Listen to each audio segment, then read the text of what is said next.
Good evening. Tonight I'm here to read to you the next part of my favorite book, The One and Only Ivan by Katherine Applegate. Tonight I begin on page 82, Stella and Ruby. All morning Stella strokes Ruby, pats her, smells her. They flap their ears. They rumble and roar. They sway as if they're dancing.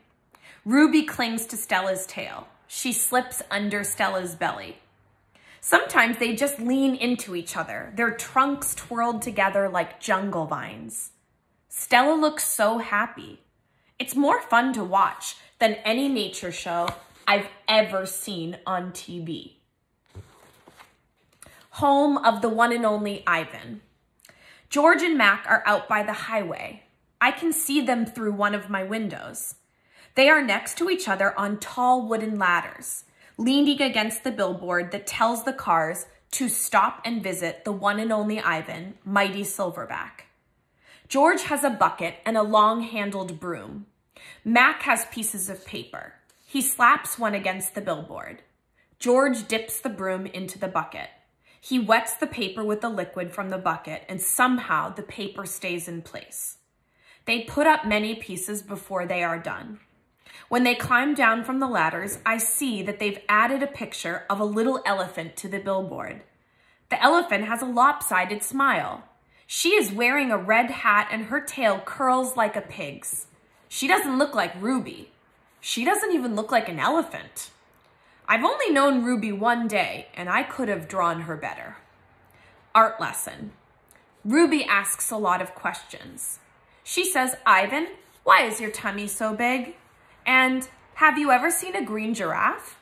And, "Can you get me one of those pink clouds that the humans are eating?" When Ruby asks, "What is that on your wall?" I explain that it is a jungle. She says the flowers have no scent and the waterfall has no water and the trees have no roots. I am aware of that, I say. It's art, a picture made with paint. "Do you know how to make art?" Ruby asks. "Yes, I do," I say, and I puff up my chest just a little. I've always been an artist. I love drawing. "Why do you love it?" Ruby asks. I pause. I've never talked to anyone about this before. When I'm drawing a picture, I feel quiet inside. Ruby frowns. Quiet is boring. Not always. Ruby scratches the back of her neck with her trunk. "What do you draw anyway?" "Bananas mostly. Things in my domain. My drawings sell at the gift store for $25 a piece with a frame." "What's a frame?" Ruby asks. "What's $1? What's a gift store?" I close my eyes. I'm a little sleepy, Ruby. "Have you ever driven a truck?" Ruby asks. I don't answer. "Ivan," Ruby asks, "can Bob fly?" A memory flashes past, surprising me. I think of my father snoring peacefully under the sun while I try every trick I know to wake him. Perhaps, I realize, he wasn't really such a sound sleeper after all. Treat. "How's that foot, old girl?" George asks Stella. Stella pokes her trunk between the bars. She inspects George's right shirt pocket for the treat he brings her every night without fail. George doesn't always bring me treats. Stella's his favorite, but I don't mind. She's my favorite too. Stella sees that George's pocket is empty. She gives George a frustrated nudge with her trunk, and Julia giggles. Stella moves to George's left pocket and discovers a carrot. Nimbly, she removes it. Mac walks past. "Toilet's plugged up in the men's bathroom," he says. "Big mess." "I'll take care of it." George sighs. Mac turns to leave. Before you go, Mac," George says, "you might want to take a look at Stella's foot. I think it's infected again." "Darn thing never does heal up right." Mac rubs his eyes. "I'll keep an eye on it. Money's tight, though. Can't be calling the vet every time she sneezes." George strokes Stella's trunk. She inspects his pockets one more time, just in case. "Sorry, girl," George says as he watches Mac walk away. Elephant jokes. "Ivan, Bob, I blink.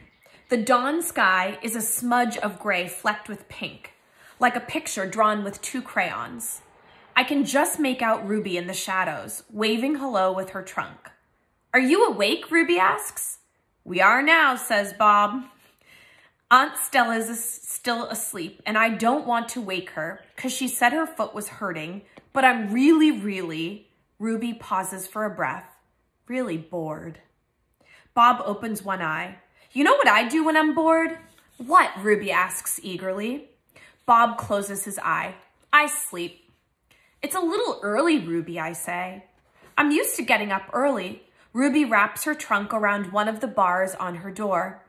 At my old circus, we always got up when it was still dark, and then we had breakfast and we walked in a circle. And then they changed my feet up, and that really hurt. Ruby falls silent. Instantly, Bob is snoring. Ivan, Ruby asks, do you know any jokes? I especially like jokes about elephants. Well, let me see. I heard Mac tell one once. I yawn. How can you tell that an elephant has been in the refrigerator? How? By the footprints in the butter.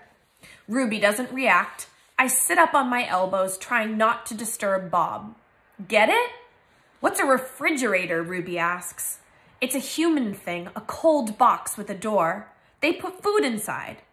They put food in the door or food in the box? And is it a big box, Ruby asks, or a little box? I can see this is going to take a while, so I sit up all the way. Bob slides off, grumbling. I reach for my pencil, the one I snapped in half with my teeth. Here, I say, I'll draw you a picture of one. In the dim light, it takes me a minute to find a piece of the paper Julia gave me. The page is a little damp and has a smear of something orange on it. I think it's from a tangerine. I try my best to make a refrigerator. The broken pencil is not cooperating, but I do what I can. By the time I'm done, the first streaks of morning sun have appeared in flashy cartoon colors. I hold up my picture for Ruby to see. She studies it intently, her head turned.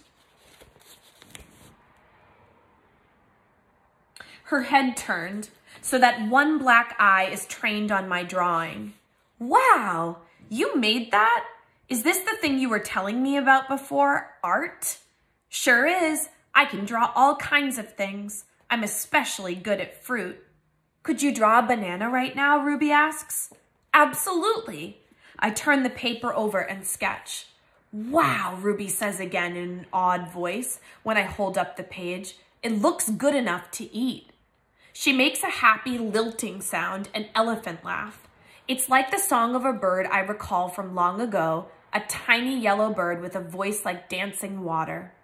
Strange, I'd forgotten all about that bird, how she'd wake me every morning at dawn when I was still curled safely in my mother's nest.